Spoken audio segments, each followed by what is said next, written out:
Alors, on est de retour avec les examens paracliniques, insuffisance rénale chronique.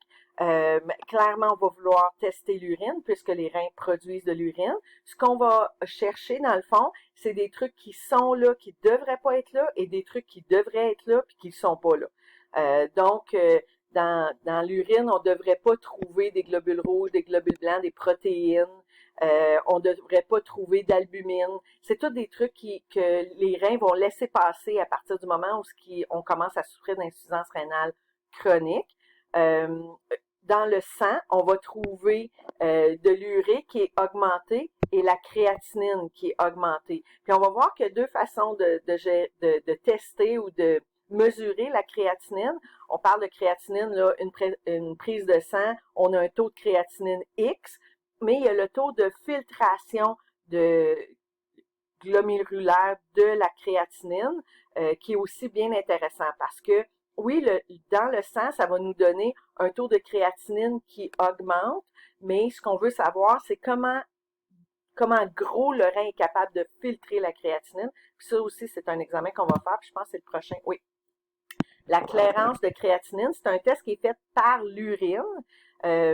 Donc, c'est une collection d'urine de 24 heures. On commence un matin avec la première urine du matin. On collecte l'urine toute la journée. Tu sais, les grosses bouteilles oranges là, qu'on garde dans la salle de bain sur de la glace souvent. Alors, on collecte toutes les urines de toute la journée jusqu'au lendemain matin. Toutes les urines de la nuit, mais pas la première urine du deuxième matin. On veut avoir une première urine juste une fois, donc c'est la première du matin, plus une prise de sang de créatinine, de taux de créatinine dans le sang.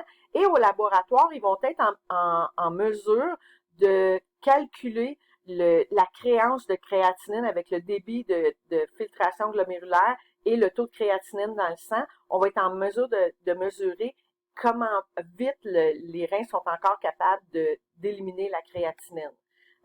Ça aussi, ça c'est un excellent indicateur d'insuffisance rénale.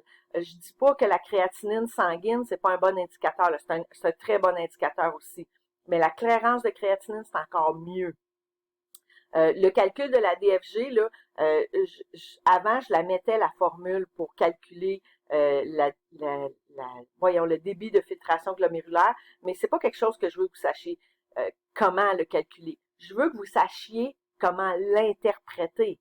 De savoir que vous avez un patient insuffisant rénal, ça va vous intéresser, j'espère que ça va vous intéresser d'aller voir le DFG dans les résultats de laboratoire, parce que ça va vous indiquer à quel stade il est rendu votre patient, comment vous allez le surveiller. Est-ce qu'il y a besoin de surveillance accrue? Il y a besoin de surveillance moins accrue? Est-ce que c'est un patient qui va être à risque de faire une surcharge liquidienne parce qu'il filtre vraiment plus bien ses urines? Est-ce que c'est un patient qui est désorienté? Il est-tu désorienté parce qu'il est en insuffisance rénale ou il est désorienté pour d'autres choses? Donc, j'espère que vous allez aller voir ces résultats-là dans les laboratoires.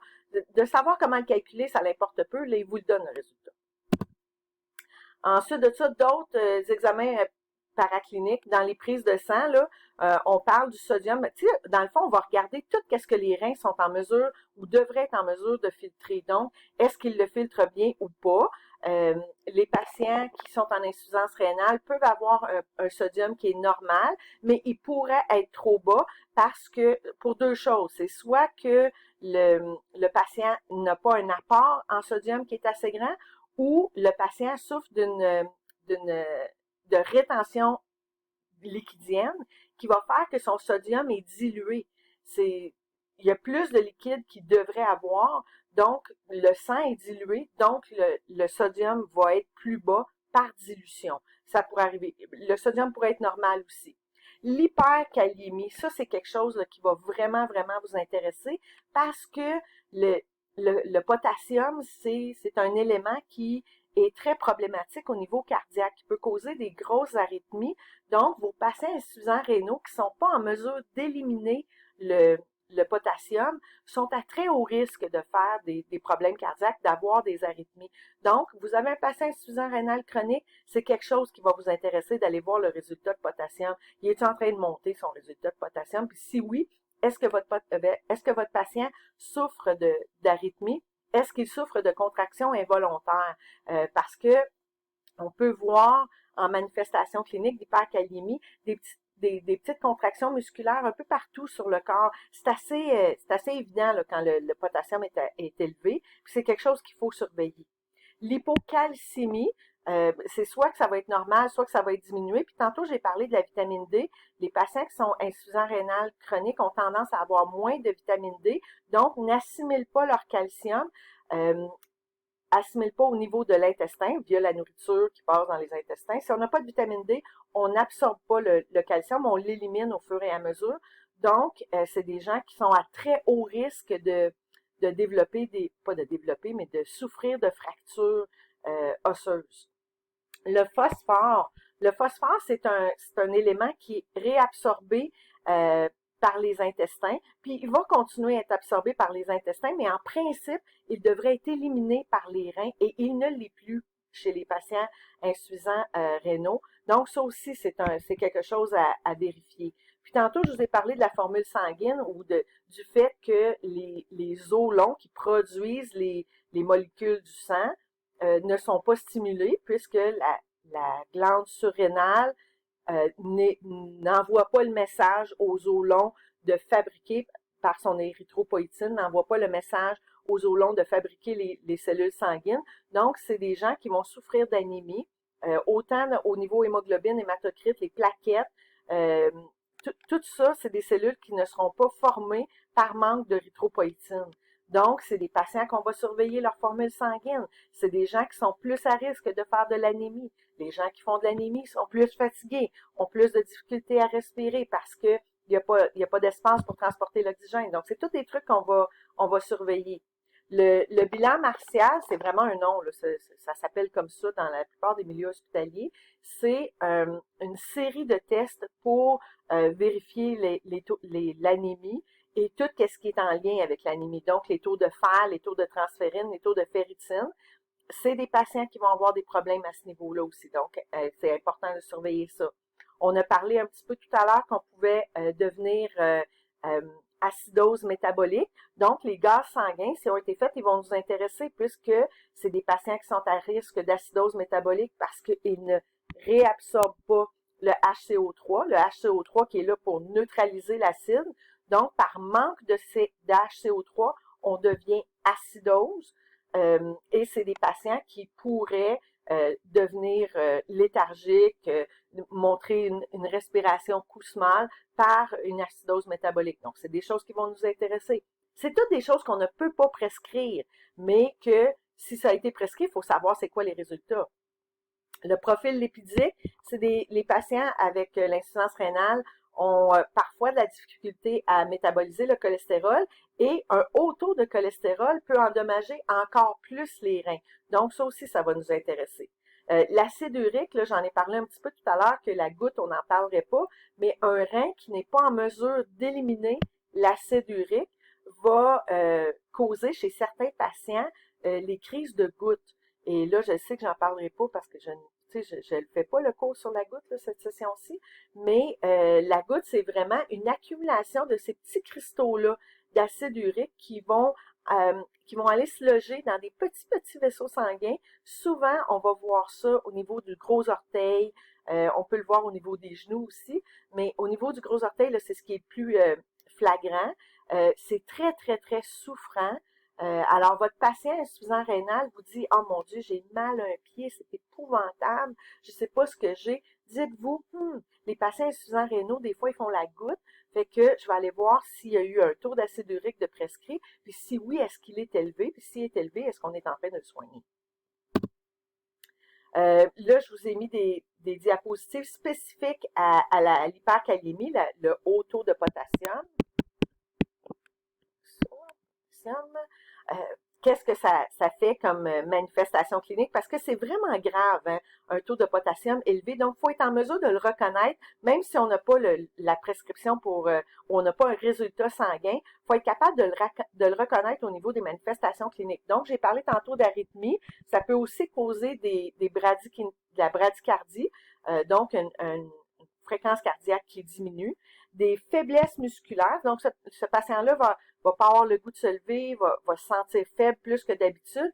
L'irritabilité musculaire, c'est ce que je vous disais tout à l'heure, c'est comme toutes des petites contractions musculaires. Ça fait comme des petites... tu sais, quand notre œil saute, là, des fois, quand on est trop fatigué, mais ça fait ça, mais partout sur la peau. C'est vraiment assez évident, là, quand le patient a un taux de potassium qui est élevé. Au niveau gastro-intestinal, on peut parler de nausées, de diarrhée. Puis les diarrhées, c'est à la limite, c'est bon. C'est le système qui essaye d'éliminer le potassium via les selles. Puis, c'est des patients qui vont produire encore moins d'urine, oligurie.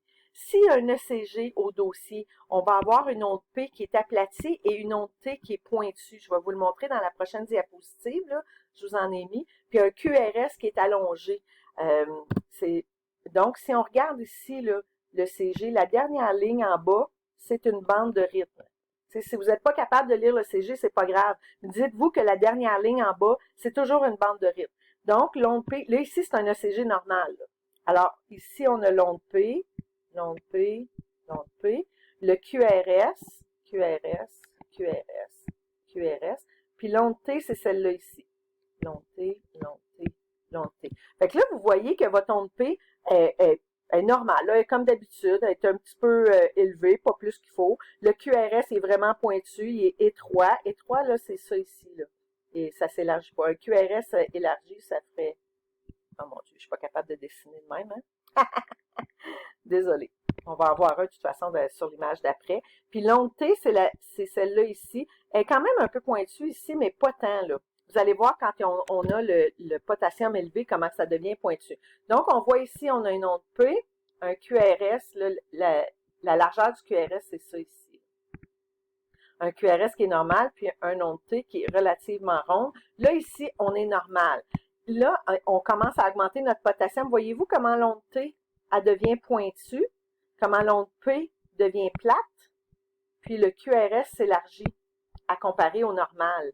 Et puis là, ça va continuer à faire ça, l'onde P qui est en train de disparaître, l'onde T qui est de plus en plus pointue. Puis là, ici, on arrive avec une bande de rythme qui est totalement anormale. Quand on est rendu là, on est proche de l'arrêt cardiaque. Là. On espère que vous l'avez remarqué ici. Là. Même ici. Dans les autres examens paracliniques pour l'insuffisance rénale, là, on est en dehors des prélèvements sanguins. L'échographie rénale, c'est pour voir est-ce qu'on est en insuffisance parce qu'on a une obstruction quelconque, on a une tumeur peut-être, ou quelque chose qui est en train de bloquer notre train de fonctionner. La scintigraphie, c'est la même chose. La scintigraphie, c'est une autre sorte de test. On envoie un isotope radioactif dans la circulation sanguine et cet isotope-là va s'accrocher à des cellules anormales. Donc, il va aller dans le rein. S'il y a une tumeur, il va aller dans le rein, puis il va s'accrocher à la tumeur, puis on va être en mesure de la voir. Scan, c'est la même chose. On va être en mesure de voir si le rein est aussi gros ou plus petit. Y a-t-il des pierres à l'intérieur? Y a-t-il une tumeur, un abcès? Alors, ici, scintigraphie, tu sais, quand je vous disais, les isotopes s'accrochent à des cellules anormales. Ici, on a un rein normal, mais ici, voyez-vous, tous les isotopes, ce qui est rouge, là, c'est les isotopes qui s'accrochent à quelque chose qui n'est pas normal. Ici, on a un scan rénal, puis voyez-vous comment le rein ici, puis le rein là, n'est pas pareil. À l'intérieur de ce rein-là, il y a une grosse, on va dire masse, mais dans ce cas-ci, c'est une pierre. Elle est énorme d'ailleurs, la pierre, qui est pas supposée être là. Dans l'autre rein, il n'y en a pas de ça. Fait qu'on peut voir avec un scan certaines bon, malformations ou trucs anormaux. Donc là, j'arrive au bout de mon 15 minutes, puis on rentre dans les traitements.